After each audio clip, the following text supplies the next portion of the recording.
भटक्यांची पंढरी म्हणून ओळखल्या जाणाऱ्या पाथर्डी तालुक्यातील मढी येथील चैतन्य कानिफनाथांच्या यात्रेला सुरुवात झाली असून 18 पगड जातीच्या भाविकांनी राज्यासह देशभरातून दर्शनासाठी गर्दी केली। यावर्षी भाविकांनी जास्त प्रमाणामध्ये गर्दी केली असल्याने देवस्थानच्या वतीने विविध उपाययोजना केलेल्या आहेत। पाहूयात।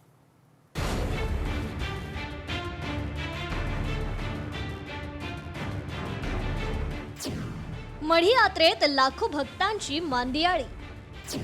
नाथांच्या जयघोषाने मढी परिसर दुमदुमला।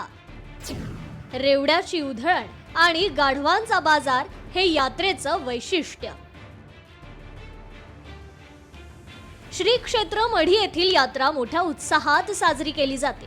या यात्रेसाठी लाखो भाविक मढीमध्ये दाखल होतात। रेवड्याची उधळण आणि गाढवांचा बाजार हे या यात्रेचं वैशिष्ट्य असून शेकडो देवकाठ्या मिरवणुकीने येऊन मंदिराच्या कळसाला लागल्यानंतर त्यांची यात्रा पूर्ण होते, अशी या ठिकाणची परंपरा आहे। यासाठी विविध धार्मिक विधी गावोगावच्या भाविकांकडून केले जातात। संपूर्ण यात्रा परिसर व्यावसायिकांनी लावलेल्या दुकानांनी आलेल्या भाविकांनी गर्दीनं फुलून जातं। या यात्रेसाठी मुस्लिम व्यावसायिकांना ग्रामपंचायतीनं बंदी घातल्यानं व्यापाऱ्यांची संख्या कमी होईल असं वाटत होतं, मात्र व्यावसायिकांची संख्या वाढली। वाढती गर्दी पाहता देवस्थानच्या वतीने विविध उपाययोजना केल्याची माहिती देवस्थानचे अध्यक्ष विठ्ठल मरकड यांनी दिली आहे। 2700 व्यापाऱ्यांना आम्ही या ठिकाणी परवाने दिलेले आहेत, पण काही व्यापारी ही पंचमीची यात्रा जर पाहिली आपण रंगपंचमीची, तर आदल्या दिवशी चतुर्थीला रात्री लोक या ठिकाणी येतात। आमच्या ग्रामपंचायतीवर कर्मचारी कमी असल्यामुळे भरपूर मोठा ताण आहे, पण तरी पण रात्री आलेल्या भाविकांना आम्ही त्यांच्या जागेवरच जाऊन त्या ठिकाणी त्यांचे पेपर तपासून परवाने दिलेले आहेत। रंगपंचमी खऱ्या अर्थानं नाथांनी आज समाधी घेतलेली आहे आणि याच पार्श्वभूमीवर कानिफनाथ देवस्थानने काही चांगले निर्णय या ठिकाणी नाथ भक्तांसाठी घेतलेले आहे। हा तर 18 पगड जातींचा या ठिकाणी उत्सव होतो। गर्दीचा उच्चांक या ठिकाणी मोडलेला आहे। मढी यात्रेत गाढवांचा बाजार हे एक यात्रेचं मुख्य वैशिष्ट्य। पूर्वीपासून मढी येथील गाढवांचा बाजार प्रचलित। गुजरातच्या काठेवाड येथील गाढवांना या बाजारात मोठी मागणी असते। 50,000हून 1 लाखापर्यंत गाढवांची किंमत या बाजारात असते।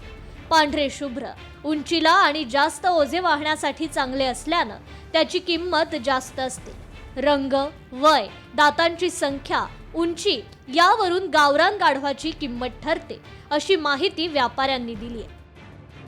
5 ते 6 वर्षापासून येतो मढीच्या बाजारला गाढवा घेऊन। काठवाडी गाढवाला 50,000 पासून 1 लाखापर्यंत आणि बारीक गाढवाला 30,000 पासून 60,000 पर्यंत भाव गेला। भाविक भक्त नाथांच्या समाधीला गलप अर्थातच वस्त्र, पुष्पहार, दवना, सुगंधी अत्तर, रेवडी आणि मलिदाचा प्रसाद अर्पण करतात। यावेळी नाथांच्या जय जयकाराने आणि ढोलताशांच्या गजराने मंदिर परिसर दुमदुमून जातो।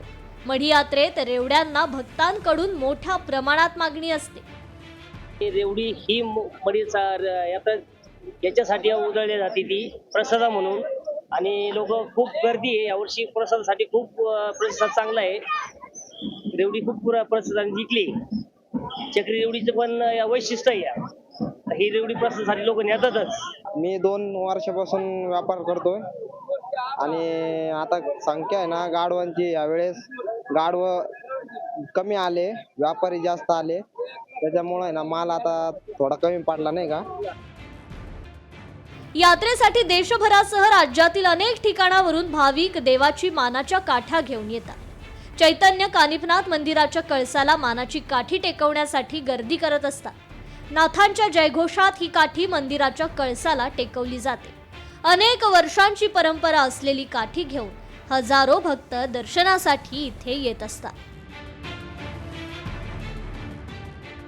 संतोष आवारे, लोकशाही मराठी, अहिल्यानगर। लोकशाही मराठी ऐका, पहा, जागरूक रहा।